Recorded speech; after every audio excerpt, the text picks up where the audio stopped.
Lee from the Straits Times. My question is for the three candidates. In the course of your careers and constituency work, you've come into contact with a lot of the younger group of Singaporeans who are voters in this election. How different is this batch of voters from, say, the older generation? What sort of, can you each name one or two issues that you would champion, I suppose, taking into mind the aspirations and concerns of this younger batch of voters? Amen. I think in my past few years of grassroots work, I have come across younger residents, but in their capacity as residents, rather than thinking of them as voters. So we think of them as people who have needs that we should serve, and people who have suggestions that they want to put forth, or people who have time and energy on their hands and they want to play a part in the community. I think a key challenge when engaging younger residents actually is, first of all, in succeeding in engaging at all. Because I think when you're young and in a place like Singapore, really there are many, many interesting ways to spend your time. And you could have a lot of fun with your friends without even stepping out of your house, without feeling the need to interact face-to-face with people whom you may not have met before. So I think getting them to engage on a face-to-face level, first of all, I think that already is a challenge. But I think once we get over that hurdle and meet our younger residents face-to-face, I think you'll find that they are not fundamentally different from other generations of Singaporeans. We were all young once. So that's my experience in working with them. Obviously, I think the kind of issues that concern people as they move through different stages of life will be different. So in my particular case, I do have a particular interest in the needs of young families, of parents, as well as those of women who are trying to juggle different roles in life. Thank you. The young people are very internet savvy. I think they are in the social media very constantly. They are, at this point of time, when I interact with them, even my daughters or my friends' children, they are always doing things, a few things juggling together. Like when you look at the computer, there were a few pages is on. So the attention span is shorter on certain issues. But having said that, as I interact with them, they have a lot of aspirations. They have not gone through the hard crisis that most people in her older generation had gone through. But they appreciate Singapore. They appreciate Singapore that is stable, and they like this place. So for that matter, when we interact with them, we need to speak the language, know the social media with them, but they also do not wish that we always be like them to win them over. So, in short, these are the people that they want to succeed in life, and they want some advice from us, and I'm happy to give them the advices.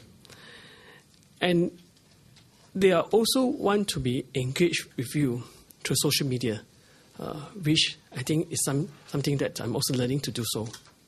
Yeah, thank you. Let me start by saying that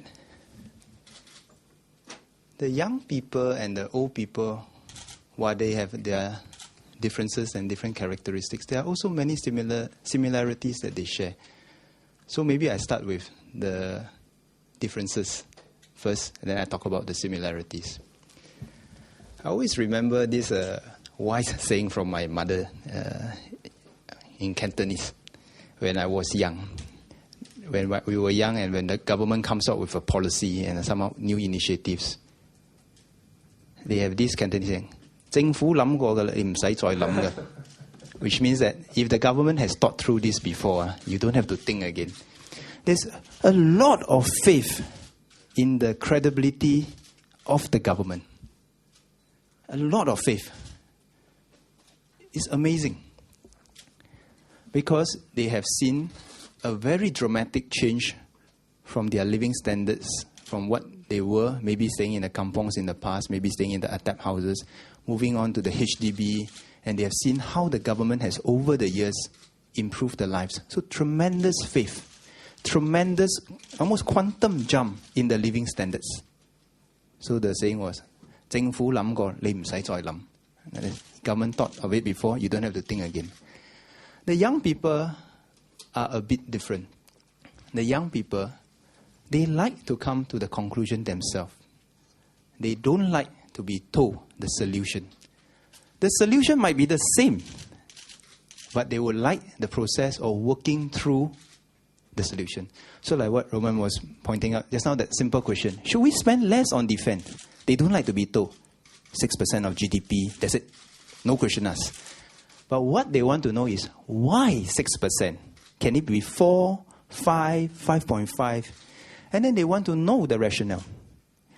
After you have shared with them the rationale, you have gone through the thinking process, it may take more time, they become just as committed, if not more, to the rationale of why we are doing what we are doing. So the young people are not irrational, illogical people. All they are asking for perhaps is a bit more time to engage them, to explain things to them. In that sense, now I come to the similarities with the older generation. What has not changed is that the young people, just like our forefathers, share this same aim to want to improve the country, to want to make sure that the future generation enjoy an even better standard of living, better quality of life than what they have done before. And when you go down to the grassroots, it's not the old folks dominating everything, you know.